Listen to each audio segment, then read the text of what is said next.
Tole egaa kabajamtoota fi jaalatamtoota hordoftoota tiktaakii kiyyaa akkam jirtu ani nagaa kooti galanni kiristoosiif ta'a tolu isiniin jedha akkam fayyuma keessanii egaa yaada samuuna kana tiktookii kanarra deemaa jiru baay'ee kan nama gaddisiisudha innis immoo ispeeshaalii ijoolleen biyya arabaa jirtan cinqii adda addaa keessa bu'aa bayii adda addaa keessa teessanii warreen cinqamtanii warri manni isinitti cufamee hojii isiniin taane warra qarshiin keessa isiniin kaffalamne.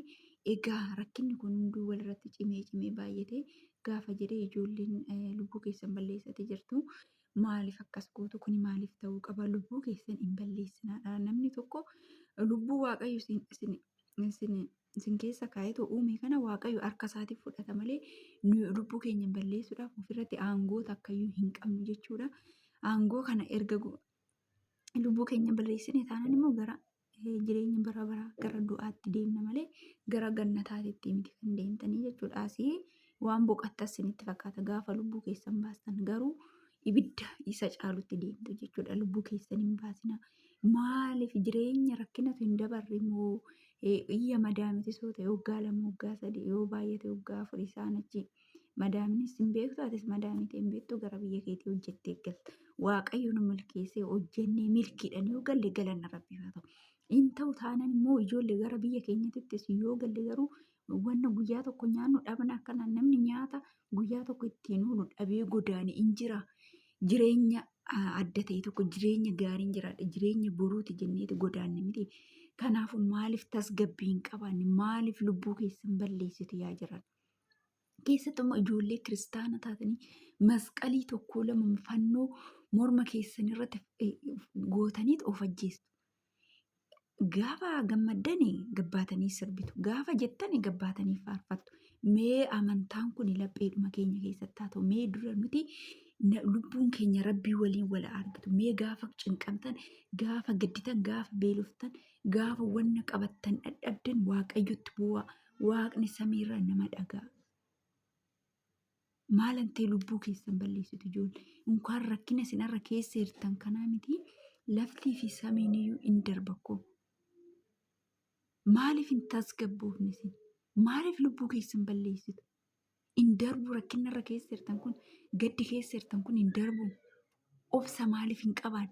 Maaliif obsa dhabdu obboloota koo? Baay'ee isin jaalladha. Adiraa keessan of qusa.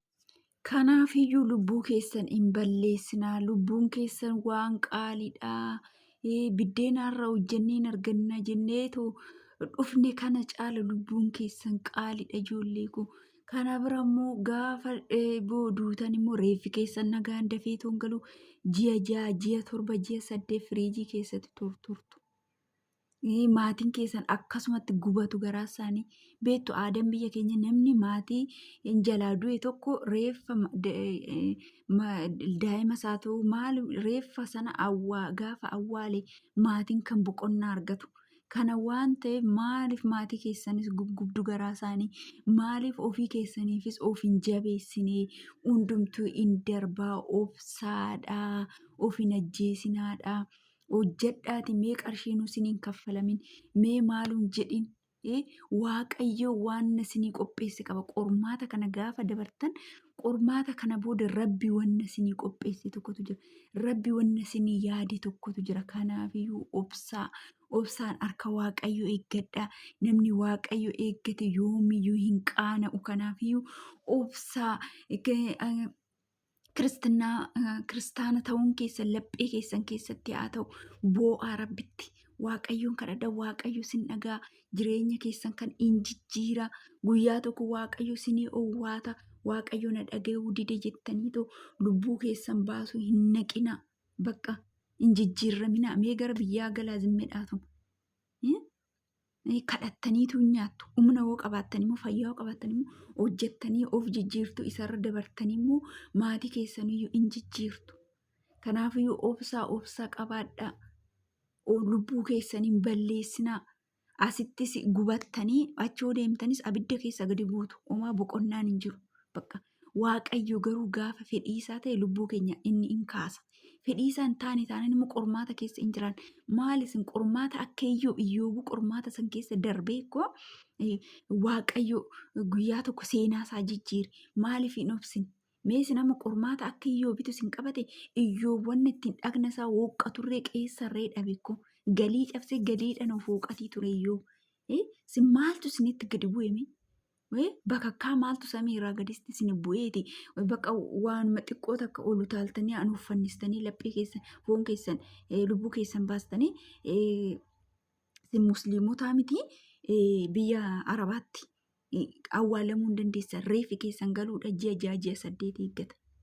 Kana bira maatiin keessan akkasitti gubatu gaafasii guyyaa guyyaadhaan. Kanaafiyyuu sammuu keessan kan ittiin hojjedhaa. Dammaqaamee irra finaamee maaliif kaayyoo keessa san dagattu? Manni tokko isinii ta'uu baate mana biraa jijjiirtu. Manuma saniyyuu hin jijjiirinaa imimmaan keessa facaasaa gara samiititti. Waaqayyo hin rafu, waaqayyo hirriiba hin rafu barsiin arga. Halkanii guyyaa waaqayyo sin arga. Maalantee lubbuu keessan baastu? Yoo danda'ame hojjennee gara biyya keenyatti qarshii qabannee nagaan galu. Yoo danda'amu baate immoo ani biyyatti oonan galee bakka naafuun darbiin ofiin dhadhabu. Duras of dhadhabeeti miti anan biyyaa ba'e. Jireenya tashaalii barbaaduudhaaf. Kanaafiyyuu piliis badiinsa akkanaatirra of eeggadhaa isiniin jedha. Baay'ee isin jaalladha, baay'ee isin kabajaa. Turtii gaarii isiniif haa ta'u. Ijoolleen ispeeshaalii biyya Arabaa jirtan badii akkanaatirra of eegaa. Of eegaa. Akka nagaan baatan waaqayyo nagaa isin haa galchu. Rabbiin keessan kadhadhaa. Qormaata kamuu keessa jiraatu wanti hin dabare tokkollee hin jiru. Kanaafiyyuu akkasas isiniin jedha. Turtii gaarii nagaa.